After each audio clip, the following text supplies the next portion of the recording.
राहुल गांधी की एक ऐसी पिक्चर सबके सामने आई है कि एक्चुअल में पूरा देश इस टाइम शॉक्ड हो चुका है। लोगों के अंदर ऐसा हो गया कि इस आदमी ने ही पूरी कॉन्स्पिरेसी करवाई है। आपको याद होगा वो टाइम जब इंडिया में एआई समिट हुआ था। उस समिट के दौरान लोगों के अंदर एक जज्बा था, और अब जैसे हालांकि बोला जाता है इंटरनेशनल लैंग्वेज में हमेशा ही कि best AI summit India sorry US और चाइना कराते हैं, पर उसके बाद से तीसरे नंबर पे एक्चुअल में नाम इंडिया का आया था, क्योंकि इंडिया ने इतने मार्वलसली एआई समिट को होस्ट किया था। थोड़ी बहुत इश्यूज हुए थे, गलगोटिया वाला जो पूरा इंसिडेंट हुआ था कि गलगोटिया की टीचर्स ने वहां पे एक चाइना का ही रोबोट लाके रख दिया था और उसको क्लेम किया था कि उनकी यूनिवर्सिटी ने बनाया है, उसकी वजह से इश्यूज आए थे। चाइना की तरफ से भी हमें बैकलैश आए थे। पर उसके अलावा एक और बहुत बड़ा इंसिडेंट हुआ था जो जानबूझकर प्लांट किया गया था, और उसकी वजह से इंडिया का एक्चुअल में बहुत ज्यादा नुकसान हुआ था। उनकी इमेज पे बहुत ज्यादा यहाँ पर ठेस पहुंचाने की कोशिश की गई थी इंटरनेशनली। एक तरफ इंडिया बहुत हद तक हर चीजों में एक्टिवली परफॉर्म कर रहा है, एक तरफ हम नई नई चीजें स्टार्ट कर रहे हैं, दूसरी तरफ हमारी ऑपोजिशन ऑफ इंडिया है जो मुझे कभी कभी समझ नहीं आती कि वो एंटी गवर्नमेंट होने की जगह एंटी इंडिया अप्रोच लेकर चली आती है। सो बेसिकली ज्यादा घुमाऊंगी नहीं, बताऊंगी कि हुआ क्या। आपको याद होगा कि एआई समिट के दौरान कांग्रेस के कुछ कार्यकर्ताओं ने प्रोटेस्ट किया था। वो एक शर्टलेस प्रोटेस्ट था।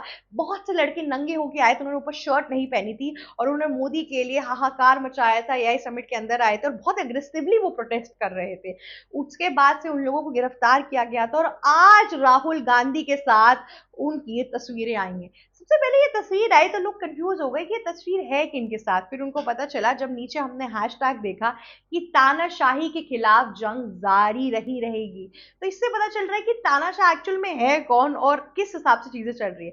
देखिए, इन लोगों की एक्चुअल में देखिए गलती तो अपनी जगह है, पर ये लोग तो एक तरीके से बंदर है, इनका मदारी तो कौन है वो हम सबको पता है। तो मदारी चाबी खसता है और उसके बाद से सब लोग बस नाचने लगते हैं, तो उसी हिसाब से एक्ट चल रहा था।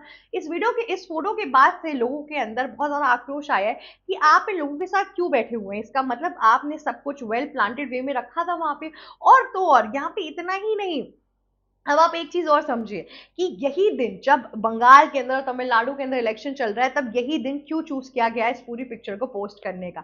इन सब चीजों को मैं ब्रेक डाउन करती हूँ, स्टार्ट से स्टार्ट करते हैं। सो बेसिकली सबसे पहले राहुल गांधी ये पिक्चर आई, उसके बाद से बैकलैशेस शुरू हो गए, बीजेपी के नेताओं ने भी बहुत सवाल पूछे, और जिसके बाद से एक चीज तो तय है। देखिए, Rahul Gandhi opposition of India है, उनका काम है कि यहाँ पर वो ऑपोजिशन सॉरी करंट गवर्नमेंट जो भी चीजें गलत कर रही है उसके खिलाफ बोलना। पर एआई समिट में इन लोगों ने जिस हिसाब से पूरा प्रोटेस्ट किया था, उससे जो पूरी इमेज थी इंडिया की वो डिग्रेड हुई थी। और इसके साथ सिर्फ और इसके खिलाफ सिर्फ और सिर्फ राइट विंगर्स या बीजेपी नहीं बोल रही थी, पर इनके पार्टी के खुद के लोग कह रहे थे, और इंडिया अलायंस के भी बहुत से लोग कह रहे थे। अमरुद्दुल्ला ने बोला कि इससे हमारा कोई भी मतलब नहीं है। अखिलेश यादव ने इस पूरे एक्ट की बहुत निंदा की थी, क्योंकि यहाँ पे देश के डेवलपमेंट की बात हो रही है। ऐसा कोई भी एक्ट करना, ऐसा देश विरोधी एक्ट करना कहीं से भी जस्टिफाइड था ही नहीं जिस हिसाब से ये पूरी चीज हुई और जो हमारे सामने आई। लेकिन उसके बावजूद भी ये पूरा प्रोटेस्ट हुआ था। राहुल गांधी ने एक बार भी सब चीजों के लिए माफी नहीं मांगी। माफी तो छोड़ दीजिए, नीचे लिख भी रहे हैं कि तानाशाही की तरह के खिलाफ जंग जारी है। आपके पास जंतर मंतर है, आपके पास पूरा दिल्ली, आपके पास पूरी इंडिया है, पर सब कुछ छोड़ के आपने एआई समिट को ही जरूरी क्यों समझा टारगेट करने का। उस एआई समिट में वर्ल्ड के ग्रेटेस्ट लीडर्स आए थे। Chat GPT sorry open AI के जो सीईओ हैं सैम ऑल्टमैन, वो आए थे। एंथ्रोपिक एक बहुत बड़ी एआई की कंपनी है, उसके सीईओज आए थे, सुंदर पिचाई आए थे। ये सब लोग ग्लोबल प्लेटफॉर्म से इंडिया में आए थे एआई को एड्रेस करने के लिए, as a subject, as a future, और इन सब चीजों के लिए। इंडिया के बहुत तरीके, बहुत छत्र छत्र से लोग इस टाइम पे अपनी जो उनकी पूरी प्रोग्रामिंग थी, उनकी जो पूरे प्रोजेक्ट्स उसको सामने रखा था, जिसकी वजह से उनको इंटरनेशनली स्पॉन्सर्स मिले, एक नई अपॉर्चुनिटी मिली, एक नया रिलेशन बिल्डअप हुआ था। उसके बावजूद भी यहाँ पे ये प्रोटेस्ट करके घटिया फालतू में, कहते हैं ना कि डिस्टर्बेंस करना जरूरी था। इसके बाद से एक्चुअली में एक और सवाल उठा था कि इंडिया के अंदर एआई समिट्स या कोई भी समिट क्या सेफ ही नहीं है, क्योंकि सिर्फ कांग्रेस के ऊपर ही नहीं पर बीजेपी के ऊपर भी सवाल उठा था कि इन लोगों को एंट्री कैसे मिल गई। और फिर वहां पे बीजेपी ने अपने तरीके से इसका आंसर किया था। उन्होंने बोला था कि हम उस दिन आम लोगों का जाना अलाउड था, वो पूरी की पूरी सिटीजन के लिए थी कि आप एआई समिट देख लो। और इन लोगों ने एंटर कर दिया, लोगों को लगा कि आम ही जनता है, पर उसके बाद से उन्होंने अंदर जाके इस तरीके का प्रोटेस्ट करना शुरू कर दिया। अब यहाँ पे जिस हिसाब से सवाल उठ रहे हैं उसका आंसर करना राहुल गांधी के लिए मुश्किल होता जा रहा है। राहुल गांधी का मुझे लगता है इलेक्शन में कोई इंटरेस्ट नहीं रह गया है, उनको लोकसभा इलेक्शन से भी कोई मतलब नहीं रह गया है, क्योंकि हर सारे इलेक्शंस के अंदर उनकी परफॉर्मेंस बिल्कुल ही डिग्रेडिंग होती जा रही है। उनका बस एक प्राइम मोटो हो गया कि किस हिसाब से बीजेपी के खिलाफ बोलना है। हमारी ऑपोजिशन का काम होता है कि देश में जो गलत हो रहा है उसके खिलाफ बोलना है, पर ये नहीं कि देश में एक सिलेक्टिव पार्टी है उसके ही एंटी होकर बोलना है।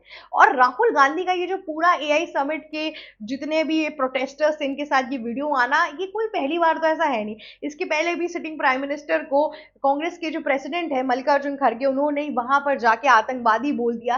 मतलब हम सबको पता है कि इन पॉलिटिकल लीडर्स की जो स्पीचेस हैं ये पहले से लिखी जाती है, हर चीजें प्लान होती है, ऑन स्पॉट कुछ भी आप ऐसा बोल देंगे। अगर आप बीजेपी के प्राइम मिनिस्टर में, जो बीजेपी की तरफ से जो प्राइम मिनिस्टर बने हैं, उनका अगर आप सम्मान नहीं कर रहे तो कल को कांग्रेस की तरफ से कोई बनेगा तो कोई सम्मान ही नहीं करेगा। इसकी वजह से इन सब कटु शब्दों के चक्कर में क्या होता है कि पार्टीज तो आती जाती रहती हैं, पर जो सिटिंग प्राइम मिनिस्टर या जो डेजिग्नेशन है प्रेसिडेंट या फिर मेंबर ऑफ पार्लियामेंट, इन सब की जो रिस्पेक्ट होनी चाहिए वो जनता के दिल के अंदर वो कम होती जाती है। और अगर कांग्रेस पार्टी के लीडर्स ही ऐसा कुछ करने लगेंगे तो पूरी कांग्रेस पार्टी कुछ भी नहीं समझेगी। और अगर राहुल गांधी इन लोग को श्रेय दे रहे हैं, इन लोग के साथ फोटो क्लिक करा रहे हैं, इन लोग के साथ खुश हैं, तो इसका मतलब यही है कि वो इंडिया के डेवलपमेंट का डी भी अब नहीं सोचते। उनको बस अपने आप को पार्टी के लैम्पलाइट में लेकर आना है और उसके लिए भी कोई मेहनत नहीं करते हैं। तो बेसिकली वो अब बीजेपी का बस एक बैड पीआर करने की कोशिश करते हैं।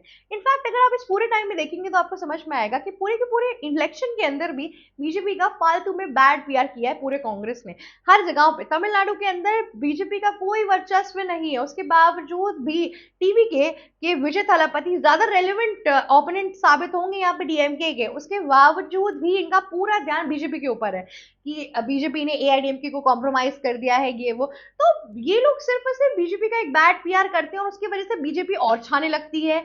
लेकिन ये जो पूरा एक्ट हुआ है, ये जो पूरा पिक्चर आया है, इसके बाद से राहुल गांधी का एक बहुत ही इविल साइड सामने आया है और इसके प्रति एक कड़ी पनिशमेंट होनी चाहिए, क्योंकि बहुत ज्यादा इंपॉर्टेंट है। आगे जाके इंडिया एक लीडिंग कंट्री है, हमारे पास ब्रिक्स के समिट्स होंगे, हमारे पास कितने ढेर सारे समिट्स होंगे। अगर इसी तरीके के प्रोटेस्ट और चीजें होने लगी तब तो फिर इंटरनेशनली हम बैन हो जाएंगे एक दिन। हम पे कोई भरोसा ही नहीं करेगा, लोग हमारे पास आएंगे ही नहीं आएंगे। आज हमने सुंदर पिचाई को बुलाया, क्या पता कल हम और इससे भी बड़े लोगों को बुलाना शुरू करते। लेकिन अगर इस तरीके की चीजें रही तो फिर तो कुछ भी नहीं हो पाएगा। तो यही बात है कि सनम हम तो डूबेंगे पर तुम्हें भी लेके डूबेंगे, इसी तरीके का माहौल इस टाइम पे कांग्रेस पार्टी क्रिएट करने की कोशिश कर रही है। हालांकि देखते हैं कि इसके बाद से क्या होता है। राहुल गांधी इसके लिए माफी तो खैर छोड़ ही दीजिए, वो नहीं मांगने वाले हैं, पर बीजेपी की तरफ से इसके ऊपर क्या कहते हैं ना, एक ओपोनेंट की साइड से क्या अटैक आता है, क्या सब कुछ होता है, इन सब चीजों के लिए बने रहिए हमारे चैनल पे। अगर आपको ये वीडियो अच्छी लगी है तो प्लीज लाइक शेयर सब्सक्राइब और कमेंट करना मत भूलिएगा। जाते जाते बेल आइकन भी हिट कर दीजिएगा। Thank you so much for watching us. Subscribe to News Vigil Hindi now. Stay tuned for the right analysis of every major world news.